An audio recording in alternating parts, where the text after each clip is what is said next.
Welcome to Reaspire, Master Biology, Build Confidence and Crack Your Need Dream.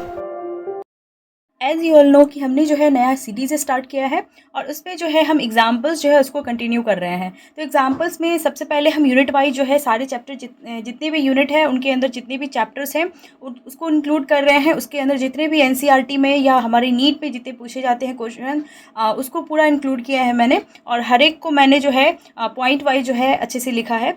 और last class जो हमारा था उसमें हमने यूनिट जो है फर्स्ट यूनिट हमारा जो था डाइवर्सिटी ऑफ ऑर्गेनिज्म उसको पूरा फिनिश कर लिया है। उसके अंदर टोटल 4 चैप्टर्स थे और चारों को हमने अच्छे से फिनिश कर लिया है। और जो वो चैप्टर है उसका लिंक जो है इसके डिस्क्रिप्शन में, आज के लेक्चर के डिस्क्रिप्शन में मैं डाल दूंगी, आप उसको जाकर के चेकआउट कर सकते हैं। तो आज का जो यूनिट है वो सेकेंड यूनिट है क्लास 11th का, जिसमें हम structural organization in plants and animals, जिसके अंदर 3 चैप्टर्स हैं, उनको हम फिनिश करने वाले हैं। और ये तीनों चैप्टर बहुत ज़्यादा ही इंपॉर्टेंट है। इसमें से मॉर्फोलॉजी ऑफ फ्लावरिंग प्लांट्स जो है ये सबसे ज़्यादा इंपॉर्टेंट चैप्टर है, क्योंकि जैसे ही एनिमल किंगडम जो है हमारा डाइवर्सिटी का, उसमें एनिमल किंगडम जितना ज़्यादा इंपॉर्टेंट था एग्जाम्पल के पॉइंट ऑफ व्यू से, वैसे ही जो हमारा ये चैप्टर है ये भी बहुत ज़्यादा इंपॉर्टेंट है। तो मॉर्फोलॉजी ऑफ फ्लावरिंग प्लांट्स में बहुत सारे एग्जाम्पल्स हैं, वो सारे आपको याद होने चाहिए। और इसके बाद एनाटॉमी ऑफ फ्लावरिंग प्लांट्स और उसके बाद जो है हमारा स्ट्रक्चरल ऑर्गेनाइजेशन इन एनिमल्स, ये 3 चैप्टर इसके अंदर आता है। तो ये तीनों को हम फिनिश करने वाले हैं। और उसके पहले वाले लेक्चर्स में हमने साइंटिस्ट और डेट नेम जो है उसको फिनिश किया, तो आप उसको जाकर के देख सकते हैं, जो कि हमारा जो फर्स्ट एग्जाम्पल वाला सेशन था उसके डिस्क्रिप्शन में वो है, उसका लिंक दे रखा है, तो आप उसको जाकर के देख सकते हैं। और इसका लिंक जो है मैं प्रोवाइड कर दूंगी, मतलब लास्ट लेक्चर का आज के लेक्चर में। तो ठीक है, हम स्टार्ट कर रहे हैं इस चैप्टर को, structural organization in plants and animals. ये हमारा यूनिट है जिसके अंदर चैप्टर है पहला, that is morphology of flowering plants. इसके अंदर हमें रूट, स्टेम, लीफ, इन सब के बारे में जो है पढ़ना था और वो हमने ऑलरेडी कंप्लीट कर लिया है। तो चैप्टर में अगर हम रूट की बात कर लेते हैं तो रूट जो होता है, 2 तरह के रूट का एग्जाम्पल दे रखा है, that is non green root और द ग्रीन रूट। अगर ग्रीन रूट की हम बात कर ले तो वो होता है टीनोस्पोरा, जो है उसके अंदर हमें ग्रीन रूट देखने को मिलता है। और जो नॉन ग्रीन रूट जो है वो हमें ट्रपा के अंदर देखने को मिलता है, और जो ग्रीन रूट है वो हमें टीनोस्पोरा के अंदर देखने को मिलता है। तो ये आपको पता होना चाहिए। इसके बाद हम चलते हैं बर्ड की तरफ। तो बर्ड जो होता है उसमें 3 तरह की बर्ड के ऊपर बात की गई है, दैट इज एडवेंटिशियस बर्ड, दूसरा है फोलियर बर्ड, उसके बाद है रेडिकल बर्ड। जो एडवेंटिशियस बर्ड होता है इसका एग्जाम्पल है स्वीट पोटैटो, और दूसरा है हमारे पास दैट इज फोलियर बर्ड। और फोलियर बर्ड जो होता है ये लीफ पे अगर बर्ड हमें दिखाई देता है, इसको हम फोलियर बर्ड कहते हैं, और ये हमें ब्रेयोफाइलम के अंदर देखने को मिलता है। इसका एग्जांपल है ब्रेयोफाइलम। तीसरा है रेडिकल से ओरिजिनेट होने वाले जो बर्ड होते हैं उसको हम रेडिकल बर्ड कहते हैं, और ये देखने को मिलता है स्वीट पोटैटो के अंदर। अब जो है रूट की मॉडिफिकेशंस की तरफ चलते हैं, तो उसमें पहले हम समझते हैं कि रूट जो है वो 3 तरह की है, that is tap root, fibrous root और एडवेंटिशियस रूट। जो टैप रूट होता है उसमें मोस्ट ऑफ द डाइकॉट्स जो है वो आता है, एग्जाम्पल है मस्टर्ड। मस्टर्ड एक तरह का डाइकॉट है और ये टैप रूट के अंदर आता है। मोस्ट ऑफ द डाइकॉट जो होते हैं वो टैप रूट होते हैं। नेक्स्ट है हमारे पास दैट इज फाइब्रस रूट, और फाइब्रस रूट जो है इसके अंदर मोस्ट ऑफ द जो मोनोकॉट्स होते हैं वो आते हैं। जैसे कि व्हीट की बात कर ले तो व्हीट जो होता है गेहूं, ये जो है मोस्ट ऑफ द मोनोकॉट जो है इसके अंदर आता है। व्हीट फाइब्रस रूट इसमें देखने को मिलता है। तीसरा है हमारे पास एडवेंटिशियस रूट, जो कि रेडिकल के अलावा जो कहीं और से ओरिजिनेट हो जाए उस रूट को हम एडवेंटिशियस रूट कहते हैं। तो ये मोनोकॉट और डाइकॉट दोनों के ही किस में मिलता है। कुछ मोनोकॉट का एग्जाम्पल हम देखेंगे, फिर डाइकॉट का देखते हैं। तो डाइकॉट जो होता है, तो डाइकॉट जो है इसका एग्जाम्पल है बनियान ट्री, और उसके बाद मोनोकॉट जो है इसमें आता है ग्रास और मॉन्स्टेरा। ये दोनों जो है एडवेंटिशियस रूट के अंदर आता है। अब हम चलते हैं रूट की मॉडिफिकेशंस की तरफ, यानी कि रूट खुद को मॉडिफाई किया है किन किन बेसिस पे उसको हम देखते हैं लाइन वाइज। तो सबसे पहले रूट जो है खुद को मॉडिफाई किया है फॉर द फूड स्टोरेज के लिए। तो अगर रूट खुद को मॉडिफाई कर लेता है फूड के स्टोरेज के लिए, तो उसको हम कहते हैं जो है फूड स्टोरेज के लिए खुद को मॉडिफाई किया है। तो उसमें आता है सबसे पहले हमारे पास टैप रूट, और दूसरा होता है एडवेंटिशियस रूट, जिसके अंदर जो है जो रूट है हमारा वो फूड स्टोरेज के लिए खुद को मॉडिफाई किया है। तो टैप रूट का एग्जाम्पल है कैरेट, रेडिश और टर्निप, और इन तीनों में जो है रूट का नाम अलग अलग है। तो कैरेट जो है उसके अंदर जो रूट होती है टैप रूट, उसको हम स्पेशली उसका नाम दे रखा है, दैट इज कोनिकल रूट। तो कैरेट जो है उसके अंदर कोनिकल रूट होता है। जो रेडिश है उसकी रूट को हम फ्यूजी फॉर्म रूट कहते हैं, और जो टर्निप होता है इसकी रूट को हम नेपी फॉर्म रूट कहते हैं। दूसरा हमारे पास है दैट इज एडवेंटिशियस रूट, और इसकी एग्जाम्पल है स्वीट पोटैटो एंड एस्पैरेगस। ये दोनों क्या है, एडवेंटिशियस रूट, जिसमें फूड स्टोरेज के लिए रूट खुद को मॉडिफाई करता है। उसके बाद हम चलते हैं कुछ और रूट की मॉडिफिकेशंस की तरफ। तो रूट जो है खुद को रेस्पिरेशन के लिए जो है वो मॉडिफाई करता है। उसमें एग्जांपल है हमारे पास, दैट इज राइजोफोरा। और राइजोफोरा की जो रूट है इसको हम निमेटोफोर्स कहते हैं। ठीक है, तो राइजोफोरा जो है इसकी रूट को क्या कहते हैं, निमेटोफोर। दूसरा है हमारे पास, अगर रूट जो है खुद को सपोर्ट के लिए मॉडिफाई करता है तो उसमें आता है प्रॉप रूट और दूसरा है स्टिल्ट रूट। जो प्रॉप रूट है उसका एग्जाम्पल है डाइकॉट में बनियान ट्री, और दूसरा है हमारे पास स्टिल्ट रूट जो है इसके अंदर, इसमें स्टिल्ट रूट में हमारे पास आता है मेज और शुगर केन, ये दोनों क्या है, मोनोकोट है। तो स्टिल्ट रूट में मेज एंड शुगर केन ये दोनों मोनोकोट है, और जो प्रॉप रूट होता है इसमें आता है बनियान ट्री, ये एक तरह का डाइकॉट होता है। ठीक है, तो सपोर्ट के लिए हो गया। अब हम चलते हैं स्टेम के तरफ। स्टेम जो होता है हमारा, उसमें 3 तरह की स्टेम के ऊपर बात की गई है। दैट इज स्टेम में underground stem, sub aerial stem और एरियल स्टेम। जो जमीन के अंदर रहने वाले कुछ स्टेम होते हैं जो थोड़े से ऊपर आते हैं जमीन से ऊपर, उसको सब एरियल कहा जाता है। और वो पूरी तरह के से जो जमीन के ऊपर रहती है उसको हम एरियल तरह की स्टेम कहते हैं। तो जो अंडरग्राउंड स्टेम है उसमें हमारे पास 4 चीज़ें हैं, that is rhizome, corm, tuber और बल्ब। तो हमारे पास अगर राइजोम है तो राइजोम का एग्जाम्पल हमसे पूछा जाता है, तो उसमें आता है जिंजर, टर्मरिक और बनाना। ये तीनों जो है इसमें राइजोम जो होता है, अंडरग्राउंड स्टेम जो होती है वो राइजोम के फॉर्म में रहती है। दूसरा कॉर्म ये भी एक तरह का अंडरग्राउंड स्टेम है और इसका एग्जाम्पल हो जाता है कोलोकेसिया एंड जमीनकन। तीसरा हमारे पास है ट्यूबर, और ट्यूबर का एग्जाम्पल ये मोस्ट फ्रिक्वेंटली आस्क्ड क्वेश्चन है, दैट इज ट्यूबर। और ट्यूबर जो है ये अंडरग्राउंड स्टेम है और इसका एग्जाम्पल है हमारे पास पोटैटो। इसके बाद जो है हमारे पास है बल्ब के अंदर आता है अनियन एंड गार्लिक। ठीक है, नेक्स्ट जो स्टेम मॉडिफिकेशन है उसमें आता है सब एरियल, और सब ये एरियल के अंदर जो है इसमें भी 4 पढ़ना है, दैट इज रनर, स्टॉलोन, ऑफशेट और सकर। तो रनर जो है इसका एग्जाम्पल आ जाता है grass, strawberry, oxalis. Grass, strawberry, oxalis. उसके बाद है स्टॉलोन के अंदर आता है मिंट और जैस्मिन। उसके बाद है ऑफसेट में आइकर्निया और पिस्टिया। नेक्स्ट है शक्कर, और शक्कर में आता है पाइनएप्पल, क्राइसेंथेमम और बनाना। ठीक है, उसके बाद हम चलते हैं एरियल की तरफ। तो एरियल में आ जाता है हमारे पास दैट इज टेंड्रिल्स हो सकता है, जैसे कि गार्ड्स और ग्रेप वाइन, जो गार्ड फैमिली होती है उनके अंदर देखने को मिलता है। और दूसरा ग्रेप वाइन्स जो होती है इसमें हमें देखने को मिलता है एरियल स्टेम। उसके बाद जो है हम बात करते हैं थॉर्न की। तो थॉर्न में जो सिट्रस फ्रूट होते हैं उसमें, और जो बुगनविलिया होता है उसमें। इसके बाद जो है फाइलोक्लैड की बात कर ले तो फाइलोक्लैड जो है ये भी एक तरह का एरियल स्टेम मॉडिफिकेशन है, और इसमें जो है एग्जाम्पल है हमारे पास ओपुंशिया और यूफोर्बिया। ठीक है, तो ये भी आपको याद होना चाहिए। ठीक है, अब हम चलते हैं नेक्स्ट टॉपिक की तरफ, दैट इज वेनेशन। तो लीफ के अंदर जो वेनेशन होती है उसके बारे में पढ़ते हैं।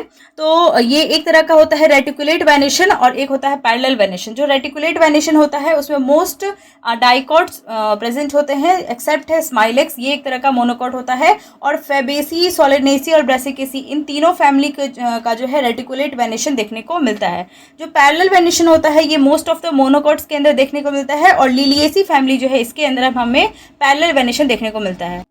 Next we are moving to our that is leaf. और लीफ जो है इसके अंदर कंपाउंड लीफ के ऊपर एग्जाम्पल है। कंपाउंड लीफ 2 तरह की होती है, पिन्नेट कंपाउंड लीफ और पाल्मेटली कंपाउंड लीफ। तो पिन्नेट कंपाउंड लीफ जो है इसका एग्जाम्पल होता है नीम, जिसके अंदर जो उसकी बीच की स्टॉक होती है उसको हम रैचिस कहते हैं। और जो पाल्मेट कंपाउंड लीफ है इसका एग्जाम्पल है सिल्क कॉटन। तो ये दोनों आपको क्लियर होना चाहिए। उसके बाद है हमारे पास फाइलोटेक्सी, यानी कि जो लीफ की अरेंजमेंट होती है, जो स्टेम की जो पोर्शन होती है वहाँ पे लीफ कैसे खुद को अरेंज करके रखता है, इसको हम फाइलोटेक्सी कहते हैं। और फाइलोटेक्सी 3 तरह की है, एक अल्टरनेट है, दूसरा अपोजिट है, उसके बाद वोल्ड है। तो अल्टरनेट टाइप की जो फाइलोटेक्सी होती है उसमें आता है मस्टर्ड, सनफ्लावर और चाइना रोज। ये तीनों जो है अल्टरनेट फाइलोटेक्सी शो करता है, अपोजिट डायरेक्शन में होती है। मतलब अल्टरनेट टाइप का होता है, एक नीचे होगा एक ऊपर होगा ऐसे करके। और अपोजिट में क्या होता है कि एक मतलब साइड अपोजिट होते हैं अगर, तो अपोजिट टाइप की फाइलोटेक्सी होती है, जिसमें आता है कैलोट्रोपिस और दूसरा होता है ग्वावा। जो वोल्ड टाइप का जो है इसमें आता है अल्स्टोनिया, और यहाँ से बहुत बार क्वेश्चन आ चुका है। इसके बाद हम चलते हैं अब लीफ की मॉडिफिकेशंस के ऊपर। लीफ खुद को कैसे मॉडिफाई करके रखता है। लीफ जो है अगर फूड स्टोरेज के लिए खुद को मॉडिफाई किया है तो उसमें आता है अनियन एंड गार्लिक। दूसरा, अगर टेंड्रिल के फॉर्म में लीफ खुद को मॉडिफाई किया है तो वो होता है पीन। तो पी में जो है टेंड्रिल, पी की जो टेंड्रिल होती है वो लीफ मॉडिफिकेशन होती है। थॉर्न जो है ये देखने को मिलता है, मतलब कैक्टस जो होता है उसके अंदर जो लीफ है वो खुद को मॉडिफाई करता है, मतलब थॉर्न के फॉर्म में कैक्टस में। और उसके बाद जो है हमारे पास फाइलॉड है, फाइलॉड जो है इसके अंदर आता है ऑस्ट्रेलियन अकेसिया। उसके बाद हमारे पास इंसेक्टिवोरस प्लांट जो है वो भी लीफ मॉडिफिकेशंस है, जैसे कि वीनस फ्लाई ट्रैप, उसके बाद आता है ब्लैडरवर्ड और पीचर प्लांट यानी कि नेपेंथिस खाशियाना।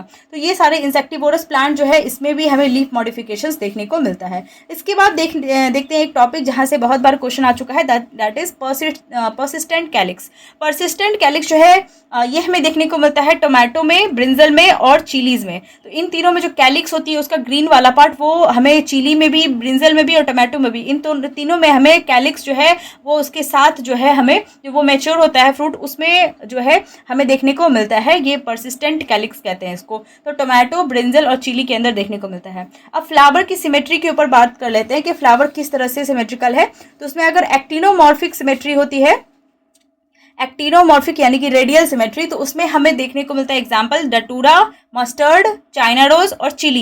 ये जो है ये मोस्ट इंपॉर्टेंट टॉपिक है फ्लावर सिमेट्री की, इससे बहुत बार क्वेश्चन आया है। दैट इज एक्टिनोमॉर्फिक जो होता है इसमें रेडियल सिमेट्री होता है और जाइगोमॉर्फिक जो है इसमें बायलेटरल सिमेट्री होता है। तो एक्टिनोमॉर्फिक जो होता है उसमें डटूरा, मस्टर्ड, चिली और चाइना रोज, ये चार जो है आपको याद रखना है। उसके बाद जो है जाइगोमॉर्फिक जो है बायलेटरल सिमेट्री, इसमें एग्जाम्पल आता है पी, विन, कैसिया, गुलमोहर। तो ये चारों जो है क्या है, जाइगोमॉर्फिक होता है। जो एसिमेट्रिकल होता है वो होता है कैन्ना। तो कैन्ना भी आपको अच्छे से याद रखना है। लीफ के बाद अब हम चलते हैं फ्लावर की तरफ। और फ्लावर जो है इसमें तीन तरह की फ्लावर की पोजीशन होती है, अरेंजमेंट, जैसे कि हाइपोगाइनस, पेरीगाइनस और एपीगाइनस। मतलब इसमें ओवरी का जो है पोजीशन के हिसाब से जो है तीन तरह की फ्लावर होती है, हाइपोगाइनस, पेरीगाइनस और एपीगाइनस। जो हाइपोगाइनस होती है इसका एग्जाम्पल होता है मस्टर्ड, चाइना रोज, ब्रिंजल और मैंगो। ठीक है, ये चार एग्जाम्पल है हाइपोगाइनस की। उसके बाद है पेरीगाइनस। पेरीगाइनस के अंदर आता है प्लम, पीच और रोज। ठीक है, उसके बाद है हमारे पास एपीगाइनस जिसका एग्जाम्पल है guava, cucumber, ray florets of the sunflower. ठीक है, तो ये तीन जो है हमारा एपीगाइनस फ्लावर होते हैं। इसके बाद अब हम चलते हैं एस्टिवेशन की तरफ। एस्टिवेशन में चार तरह के एस्टिवेशन है हमारे पास, that is velvet, twisted, imbricate और वैक्सिलरी। जो वेलवेट टाइप की एस्टिवेशन होती है इसमें क्या होता है कि मतलब कैलिक्स एंड कोरोला खुद को कैसे अरेंज करता है, इसको हम कहते हैं एस्टिवेशन। तो एस्टिवेशन में जो है वेलवेट टाइप की एस्टिवेशन जो होती है, मार्जिन एक दूसरे को टच नहीं करता है, ये कैलोट्रॉपिस होता है। ट्विस्टेड में क्या होता है कि खुद एक दूसरे को क्या करता है, मतलब ओवरलैप करता है, लेकिन अगर सेम डायरेक्शन में ही है तो वो इम्ब्रिकेट होता है। और वैक्सिलरी में तो हमें अलग से कील वगैरह ये सारी चीज़ें हमें देखने को मिलती है। तो ये चीज़ें जो होती है इसके ऊपर क्वेश्चन पूछा जाता है एस्टिवेशन में। तो वेलवेट में जो है कैलोट्रॉपिस याद रखना है आपको। ट्विस्टेड जो है इसमें आता है चाइना रोज, कॉटन और लेडीज फिंगर। ये तीन जो है ट्विस्टेड एस्टिवेशन शो करता है। जो इम्ब्रिकेट है उसके अंदर आता है हमारा कैसिया एंड गुलमोहर। उसके बाद वैक्सिलरी जो है इसमें देखने को मिलता है that is pea and bean. ठीक है, उसके बाद अब हम चलते हैं एडल्फस की तरफ। तो जो है तीन तरह की एडल्फस होती है, monadelphous, diadelphous and polyadelphous. ठीक है, एडल्फस माने कि जो है हमें मेल गैमेट के बारे में कह रहा है। तो मोनो एडल्फस कंडीशन वो होती है जिसमें कि हमें देखने को मिलता है चाइना रोज। दूसरा है हमारे पास डाई एडल्फस जिसमें हमें पी देखने को मिलता है, मटर। और पॉली एडल्फस जो है इसमें सिट्रस फ्रूट जो है वो पॉली एडल्फस कंडीशन में देखने को मिलता है। अब फ्लावर की बात कर ले तो फ्लावर में एक डाई डायनमस कंडीशन आती है, दूसरे टेट्रा डायनमस कंडीशन आती है। दोनों का एग्जाम्पल जो है अच्छे से याद रखना है आपको। डाई डायनमस कंडीशन जो है इसका एग्जाम्पल है हमारे पास सैल्विया, और जो टेट्रा डायनमस कंडीशन होती है उसके अंदर एग्जाम्पल है मस्टर्ड। तो ये दोनों आपको पता होना चाहिए। इसके बाद अब हम चलते हैं फ्लावर की जो है फ्लावर के अंदर कार्पेल जो है वो खुद को कैसे अरेंज करके रखता है। तो उसमें एक आता है सिन कार्पस कंडीशन, दूसरा आता है हमारे पास एपोकार्पस कंडीशन। जो सिन कार्पस कंडीशन होता है उसमें कार्पल अगर फ्यूज करके रहती है तो वो होता है सिन कार्पस कंडीशन। और दूसरा एपोकार्पस कंडीशन। एपोकार्पस का मतलब होता है फ्री, मतलब कार्पल जो है वो फ्री है, मतलब मल्टी कार्पेलरी तो है, एक से ज्यादा कार्पेल हैं, लेकिन वो क्या है, कैसे हैं, अगर फ्यूज है या फ्री है। तो अगर फ्यूज है, सिन कार्पस कंडीशन है, तो उसके अंदर आता है पापावर, मस्टर्ड और टमाटो। ये तीनों जो है सिन कार्पस कंडीशन देखने को मिलता है। जो एपोकार्पस कंडीशन है, फ्री है, उसके अंदर आता है लोटस, रोज और माइकेलिया। ये तीनों जो है एपोकार्पस कंडीशन के अंदर देखने को मिलता है। इसके बाद हम चलते हैं one of the most important topic की तरफ, दैट इज प्लेसेंटेशन। और प्लेसेंटेशन बहुत ही ज्यादा इंपॉर्टेंट है। इसमें सबसे पहले आपको समझना है marginal placentation, parietal placentation, exile placentation, free central placentation और बेसल प्लेसेंटेशन। जो मार्जिनल प्लेसेंटेशन होता है इसका एग्जाम्पल है एक ही, दैट इज पी। मटर जो होता है उसमें मार्जिनल प्लेसेंटेशन देखने को मिलता है। दूसरा हमारे पास है दैट इज पेराइटल प्लेसेंटेशन, और पेराइटल प्लेसेंटेशन जो है इसका एग्जांपल है मस्टर्ड, आर्जिमन और ब्रेसिकेसी फैमिली जो है उसमें पेराइटल प्लेसेंटेशन देखने को मिलता है। उसके बाद एक्साइल प्लेसेंटेशन जो होता है इसमें आता है चाइना रोज, टमाटो, लेमन और सोलेनेसी फैमिली जो है वो भी एक्साइल कंडीशन को फॉलो करती है, that is China rose, tomato, lemon and Solanaceae family. इसके बाद जो फ्री सेंट्रल जो है प्लेसेंटेशन वो देखने को मिलता है डायंथस में और प्राइमरोज में। इसके बाद जो है हमारे पास आता है बेसल प्लेसेंटेशन, उसमें आता है मैरीगोल्ड और सनफ्लावर। ठीक है, आप जो है मेरे साथ इसको नोट डाउन करेंगे तो भी बेनिफिट होगा आपको, नहीं तो नोट जो है आपको मैं प्रोवाइड कर ही दूंगी। इसके बाद अब हम चलते हैं फ्रूट की तरफ। तो फ्रूट जो है इसमें आता है 3 तरह के का fruit, true fruit, false fruit और पार्थिनोकार्पिक। जो मान लो बाकी जितने तरह के जो फ्रूट होते हैं वो क्या है, दैट इज ट्रू फ्रूट है, नॉर्मल जो है जहाँ पे थैलेमस जो है उससे उसकी ओरिजिनेशन होती है। तो थैलेमस से निकलने वाले फ्रूट जो होते हैं वो क्या होते हैं, सॉरी, जो ट्रू फ्रूट होते हैं उसमें क्या होता है कि इससे जो हमारी ओवरी होती है वहां से फ्रूट निकलती है। लेकिन जो फॉल्स फ्रूट होता है उसमें थैलेमस जो होता है वो कंट्रीब्यूट करता है इन द फ्रूट फॉर्मेशन। तो ये पॉइंट आप इसको अच्छे से देख लीजिएगा। तो फॉल्स फ्रूट जो है इसका एग्जाम्पल आता है स्ट्रॉबेरी, एप्पल, पियर और कैशियो। इन चारों जो है इसके अंदर फॉल्स फ्रूट हमें देखने को मिलता है, मतलब ये चारों फॉल्स फ्रूट हैं। इसमें थैलेमस जो है वो कंट्रीब्यूट करता है in the fruit formation, strawberry में, एप्पल में, पियर में और कैशियो में। और एप्पल से बहुत बार क्वेश्चन आ चुका है, आप याद रखेंगे इसको। इसके बाद पार्थिनोकार्पिक जो है ये आप याद रखेंगे, इसका एग्जाम्पल है बनाना। ठीक है, अब जो फ्रूट है उसकी वॉल जो होती है, फ्रूट की जो वॉल होती है पेरिकार्प, इसमें आता है दैट इज अगर इसमें थिक एंड फ्लेसी फ्रूट हो सकते हैं या फिर ड्राई फ्रूट्स हो सकते हैं। अगर थिक एंड फ्लेसी इसकी फ्रूट की वॉल होती है तो उसमें आता है मैंगो, ऑरेंज और गुआवा। इन तीनों की थिक और फ्लेसी जो होती है फ्रूट की वॉल होती है। अगर ड्राई है तो इसमें आता है मस्टर्ड और ग्राउंडनट। इन दोनों का फ्रूट वॉल जो होता है कैसा होता है, ड्राई होता है, मस्टर्ड और ग्राउंडनट दोनों में ही। अब अगर फ्रूट में ही थोड़ा और आगे बढ़े तो इसमें हमें सिंपल फ्रूट और एग्रीगेट फ्रूट जो होती है उसके बारे में हमें पढ़ना है।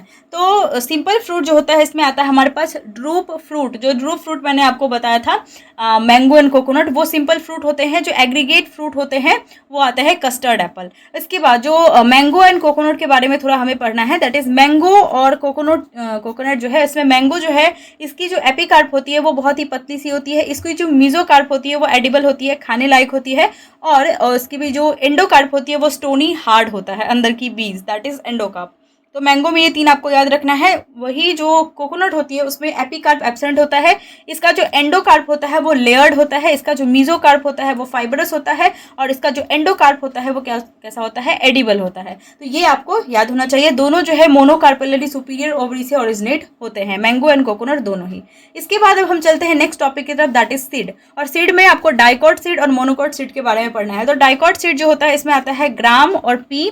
दूसरा है मोनोकॉट सीड जिसमें आपको एग्जाम्पल याद रखना है व्हीट एंड राइस। ये दोनों क्या है, मोनोकॉट सीड है, इसके अंदर देखने को मिलता है। और ग्राम और पी जो है इसके अंदर डाइकॉट सीड देखने को मिलता है। इसके बाद हम चलते हैं सीड में ही आगे। तो इंडोस्पर्मिक, अगर सीड जो है इंडोस्पर्मिक है जिसको हम एल्ब्यूमिनस कहते हैं। और दूसरा हमारे पास दैट इज नॉन इंडोस्पर्मिक यानी कि एक्स एल्ब्यूमिनस। अगर इंडोस्पर्मिक जो है एंडोस्पर्मिक सीड है, एल्ब्यूमिनस है, तो इसका एग्जांपल होता है मोस्ट ऑफ द मोनोकॉट। जो मोस्ट ऑफ द मोनोकॉट्स होते हैं वो इसी के अंदर आता है, एंडोस्पर्मिक होती है उनकी सीड। लेकिन कुछ एक्सेप्शन है, जैसे कि कैस्टर एंड कोकोनट जो है ये दोनों डाइकॉट्स हैं, लेकिन फिर भी इसमें एंडोस्पर्मिक सीड हमें देखने को मिलता है।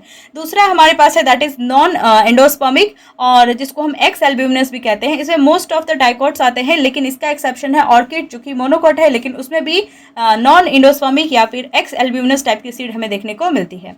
तो यहाँ पे आके ये वाला पार्ट हमारा पूरा कंप्लीट हो गया। इसके बाद अब हम चलते हैं जो हमारा फैमिली है, फैबेसी, सोलेनेसी, लिलिएसी और ब्रेसिकेसी, इनके बारे में, इनके जो भी एग्जाम्पल्स हमारे एनसीईआरटी में दे रखे हैं उसके बारे में अब हम समझते हैं। तो सबका मैंने अलग अलग से लिखा है, आप इसको अच्छे से देखेंगे। जो फैबेसी फैमिली है, सबसे पहली फैमिली फैबेसी, इसमें इंडिगो फेरा जो होता है ये एक तरह का ब्लू डाई है, क्योंकि उसके बाद ल्यूपाइन या स्वीट पी जो होता है ये ऑर्नामेंटल होता है। उसके बाद जो पल्सेस है इसमें आता है मूंग, अरहर, ग्राम, ये सारे फैबेसी फैमिली के हैं।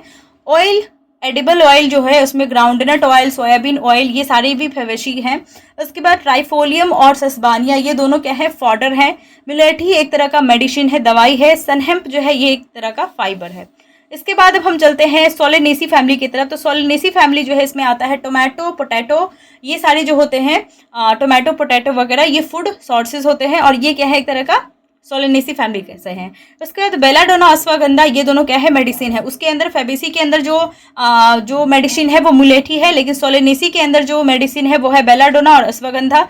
चिली जो है ये स्पाइसेस है। उसके बाद टोबैको जो है ये फ्यूमिगेटरी है, और जो पेट्यूनिया है ये यहाँ पे ऑर्नामेंटल है। इसके बाद लिलियेसी फैमिली की बात कर ले तो लिलियेसी फैमिली में जो है लिली और ट्यूलिप जो है ये ऑर्नामेंटल है। कॉल्सीसम ऑटमनेल जो है ये एक तरह का एल्कोलॉइड है। इसके बाद एस्पेरेगस जो है ये एक तरह का वेजिटेबल है। एलोवेरा जो है ये एक तरह का मेडिसिन है, और अनियन एंड गार्लिक जो है ये एडिबल है। इसके बाद हम चलते हैं ब्रेसिकेसी, जिसको हम क्रूसीफेरी भी कहते हैं। तो ब्रेसिकेसी एंड क्रूसीफेरी का एग्जाम्पल है मस्टर्ड, कलीफ्लावर, रेडिस, कैबस और टर्निप। तो ये भी आपको याद रखना है। और यहाँ पे आके हमारा वो चैप्टर जो है मॉर्फोलॉजी ऑफ फ्लावरिंग प्लांट्स पूरा कंप्लीट हो गया है। इसके बाद जो है छोटे छोटे से जो है चैप्टर्स हैं, that is anatomy of flowering plant और स्ट्रक्चरल ऑर्गेनाइजेशन इन एनिमल्स। इन दोनों से ही बहुत ही कम जो है एग्जाम्पल्स है, लेकिन बहुत ही ज़्यादा इंपॉर्टेंट है, क्योंकि कम जो है अब हमें पढ़ना है, लेकिन बहुत ज़्यादा ही इंपॉर्टेंट है। और यहाँ पे पूरा जो है ये मैंने अभी तक बताया आपको मॉर्फोलॉजी ऑफ फ्लावरिंग प्लांट्स। अब हम चलते हैं नेक्स्ट चैप्टर के तरफ, that is the anatomy of flowering plants. अब हमें एनाटॉमी यानी कि मॉर्फोलॉजी, हम बाहर का स्ट्रक्चर देख चुके हैं प्लांट का, अंदर का जो भी स्ट्रक्चर है उसके बारे में समझते हैं, एनाटॉमी के बारे में। तो जो यहाँ पे मेरिस्टेमेटिक टिश्यू होती है, इसमें इंटरकैलरी मेरिस्टम जो है, मेरिस्टेमेटिक टिश्यू में वो ग्रासेस, घास के अंदर देखने को मिलता है। दूसरा हमारे पास है that is epidermal tissue system. Epidermal tissue system में एक चीज आपको याद रखना है कि जो डम्बेल शेप की गार्ड शेल होती है वो हमें मोनोकोट ग्रास के अंदर देखने को मिलता है, और जो बीन शेप की किडनी या फिर बीन शेप की जो ये होती है, क्या बोलते हैं इसको, गार्ड शेल जो होती है, ये होती है, हमें देखने को मिलती है, that is in the case of dicots के केस में। इसके बाद रूट हेयर्स जो होते हैं वो यूनिसेलर होते हैं, लेकिन वहीं पे ट्राइकोम्स जो होते हैं ये हमें स्टेम में देखने को मिलता है, और ये यूनिसेलर भी हो सकता है और ये मल्टीसेलर भी हो सकता है। इसके बाद हम चलते हैं सिंपल परमानेंट टिश्यू में, पैरेन्काइमा, कोलेनकाइमा, स्क्लेरेन्काइमा की तरफ। तो सिंपल परमानेंट टिश्यू में सबसे पहली है दैट इज पैरेन्काइमा, और पैरेन्काइमा जो है इसमें हमारे पास आता है स्टोरेज के लिए, इसमें पैरेन्काइमा स्टोरेज के लिए रिस्पॉन्सिबल होता है। तो उसमें आता है पोटैटो, बीटरूट और रेडिस। ये तीन एग्जाम्पल नहीं भी आप याद रखेंगे तो आपको चलेगा, लेकिन पैरेन्काइमा इतना पता होना चाहिए कि ये स्टोरेज के लिए रिस्पॉन्सिबल होता है। तो इसमें आता है पोटैटो, बीटरूट और रेडिस। इसके बाद हम चलते हैं क्लोरेनकाइमा की तरफ। तो क्लोरेनकाइमा जो होता है ये प्रेजेंट होता है ग्रीन पार्ट्स जो होते हैं प्लांट्स की, वहाँ पे प्रेजेंट होता है। जो एरेनकाइमा होता है ये एक्वेटिक प्लांट्स के अंदर देखने को मिलता है, और जो स्क्लेरेनकाइमा है उसमें दो कैटेगरी है, एक फाइबर्स होते हैं, दूसरे स्क्लेरिड्स होते हैं। जो फाइबर्स होते हैं वो जूट, फ्लेक्स, हेम्प, इन सब जगह पे प्रेजेंट होता है। जो कोकोनट की फाइबर होती है वहाँ पे प्रेजेंट होता है ये फाइबर स्क्लेरेनकाइमा की, और ये डेड होता है। जो स्क्लेरिड्स होती है ये पियर और गुआवा की जो पल्प होती है वहाँ पे, उसके बाद टी की जो चायपत्ती की जो लीव्स होती है उसमें, उसके बाद जो सीड कोट होता है लेग्यूम्स का उसमें हमें देखने को ये मिलता है। तो ये स्क्लेरिड्स में आप इसको याद रखेंगे। उसके बाद हम चलते हैं कॉम्प्लेक्स टिश्यू की तरफ। कॉम्प्लेक्स टिश्यू में आता है हमारे पास जाइलम और फ्लोएम। तो जाइलम जो है इसमें जिम्नोस्पर्म जो है उसके अंदर वेसल्स एब्सेंट होता है, और जो फ्लोएम है इसके अंदर जिम्नोस्पर्म में कंपेनियन सेल एब्सेंट होता है, जाइलम की, फ्लोएम की अगर हम बात करें तो। इसके बाद अब हम चलते हैं डाइकॉट स्टेम की तरफ। तो डाइकॉट स्टेम और मोनोकॉट स्टेम जो है, इसमें डाइकॉट स्टेम जो है इसका एग्जाम्पल सनफ्लावर की जो स्टेम होती है वो डाइकॉट होती है, और मेज की जो स्टेम होती है वो मोनोकॉट स्टेम होती है। इसके बाद डाइकॉट रूट की बात कर ले तो ग्राम जो होता है उसमें आता है डाइकॉट रूट, और मोनोकॉट रूट जो है इसका एग्जाम्पल हमारे पास है दैट इज मेज। डाइकॉट लीफ जो होती है उसमें जो लीफ होती है उसको कहते हैं dorsiventral leaf. Monocot leaf जो होती है उसमें आती है आइसोबाइलेटरल लीफ। तो यहाँ पे आके हमारा ये चैप्टर भी फिनिश होता है। इसके बाद अब हम चलते हैं नेक्स्ट चैप्टर की तरफ, that is structural organization in animals, और यहाँ पे एनिमल टिश्यू के बारे में हमें पढ़ना है। पूरा चैप्टर टिश्यू पे बेस्ड है। उसके बाद फ्रॉग एंड कॉकरोच वगैरह भी हमारे जो सिलेबस है उसके अंदर इंट्रोड्यूस है, लेकिन उससे जो है कोई एग्जाम्पल ऐसा है नहीं, तो आप उसको नहीं देखेंगे। पहले एनिमल टिश्यू जो है इसको हम कंप्लीट करते हैं। तो सबसे पहले इसमें आता है एपिथेलियल टिश्यू। एपिथेलियल टिश्यू में टोटल 5 तरह के एपिथेलियल टिश्यू है, क्यूबाइडल, कॉलमनार, सिलिएटेड, स्क्वामस और ग्लैंडुलर। जो क्यूबाइडल एपिथेलियम है इसका एग्जाम्पल है कि यहाँ पे ये क्यूबाइडल एपिथेलियम जो है ये प्रेजेंट होता है जो हमारे किडनी की जो ट्यूब्यूल्स होती है पीसीडी डीसीटी, यहाँ पे क्यूबाइडल एपिथेलियम प्रेजेंट होता है, और हमारे ग्लैंड्स की जो डक्ट होती है वहाँ पे भी क्यूबाइडल एपिथेलियम प्रेजेंट होता है। तो ये आप याद रखेंगे। दूसरा हमारे पास है दैट इज कॉलमनार, और कॉलमनार जो होता है इंटरनल ऑर्गन यानी कि इंटेस्टाइन और स्टमक की जो इंटेस्टाइन होती है वहाँ पे जो है इंटरनल लाइनिंग वहाँ पे ये प्रेजेंट होती है। स्टमक इंटेस्टाइन नहीं, स्टमक की जो लाइनिंग होती है वहाँ पे प्रेजेंट होती है ये। तो कॉलमनार यहाँ पे प्रेजेंट होती है। तीसरी हमारे पास है दैट इज सिलिएटेड, और सिलिएटेड जो है ये फेलोपियन ट्यूब और ब्रोंकियोस के अंदर सिलिया प्रेजेंट होता है, तो वहाँ पे फेलोपियन ट्यूब और ब्रोंकियोस के अंदर सिलिएटेड एपिथेलियम प्रेजेंट होता है। स्क्वामस की बात कर ले तो स्क्वामस हमारे जो लंग्स की जो एल्वियोलाई होती है वहाँ पे प्रेजेंट होगी, और जो बोमेंस कैप्सूल होती है वहाँ पे स्क्वामस एपिथेलियम प्रेजेंट होता है। उसके बाद है ग्लैंडुलर यानी कि कुछ सिक्रीशंस के लिए, तो वो होती है स्वेट ग्लैंड्स और सैलिवरी ग्लैंड्स। ये भी क्या है, यहाँ पे भी क्या प्रेजेंट होता है, that is epithelial tissue present होता है। नेक्स्ट हमारे पास दैट इज कनेक्टिव टिश्यू है। कनेक्टिव टिश्यू जो है इसमें टोटल 3 तरह के कनेक्टिव टिश्यू हैं, loose connective tissue, dense connective tissue और स्पेशलाइज कनेक्टिव टिश्यू। जो लूज कनेक्टिव टिश्यू है इसमें एरियोलर और एडिपोज आता है। जो एरियोलर होता है ये हमारे स्किन के नीचे होता है, और ये होता है ब्लड वेसल्स और नर्व जो है उनके अराउंड हमें देखने को मिलता है एरियोलर कनेक्टिव टिश्यू। जो एडिपोज कनेक्टिव टिश्यू होता है ये बेसिकली फैट एब्जॉर्बर होता है, और ये सॉक एब्जॉर्बर होता है, और ये फैटी टिश्यू होते हैं। तो एडिपोज टिश्यू जो होता है ये हमारे स्किन के नीचे होता है, फैट की लेयर अराउंड द किडनीज और हार्ट, इन सब जगह पे जो है सॉक एब्जॉर्बर का काम करता है। इसलिए जो है हमारी जो वाइटल ऑर्गन्स होती हैं जैसे किडनी और हार्ट की बात की गई है, तो यहाँ पे जो है इसके अराउंड प्रेजेंट होती है, ताकि ये सॉक अब्जॉर्बर से इसको क्या कर सके, फैट की लेयर होती है इसको बचाती है। उसके बाद है हमारे पास दूसरी that is dense connective tissue, जिसमें आता है टेंडन और लिगामेंट। टेंडन के बारे में एक बात याद रखना है कि ये मसल को बोन से अटैच करता है, जो लिगामेंट होता है ये बोन को बोन से अटैच करता है। नेक्स्ट है हमारे पास that is specialise connective tissue, जिसके अंदर आता है ब्लड, लिम्फ, कार्टिलेज और बोन। जो कार्टिलेज है इसमें आपको एग्जाम्पल याद रखना है, टिप ऑफ द नोज, जो हमारे नोज की जो टिप होती है वहाँ पे। उसके बाद एक्सटर्नल ईयर जो है लैरिंग्स में, जिसको हम वॉइस बॉक्स कहते हैं वहाँ पे, और हमारी जो वर्टिब्री होती है उसके बीच में जो होते हैं कार्टिलेज प्रेजेंट होते हैं। इसके बाद अब हम चलते हैं मस्कुलर टिश्यू और न्यूरल टिश्यू की तरफ। तो मस्कुलर टिश्यू जो है इसमें आता है स्केलेटल, स्मूथ और कार्डियक। जो स्केलेटल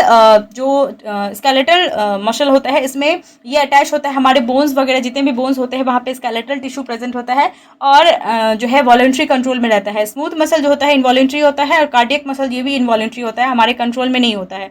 तो स्मूथ मसल जो होता है यहाँ पे प्रेजेंट होता है, जो वो कहाँ कहाँ प्रेजेंट होता है, that is walls of the stomach. हमारी जो स्टमक की जो वॉल्स होती है वहाँ पे, इंटेस्टाइन में और ब्लड वेसल जो है इन सब जगह पे जो है स्मूथ मसल प्रेजेंट होती है। कार्डियक मसल की बात कर ले तो ये हमारी जो हार्ट होती है वहाँ पे प्रेजेंट होती है कार्डियक मसल। इसके बाद अब हम चलते हैं न्यूरल टिश्यू की तरफ। तो ब्रेन, स्पाइनल और नर्व्स, ये सब जगह पे न्यूरल टिश्यू पूरा फैला हुआ रहता है, पूरा प्रेजेंट होता है न्यूरल टिश्यू।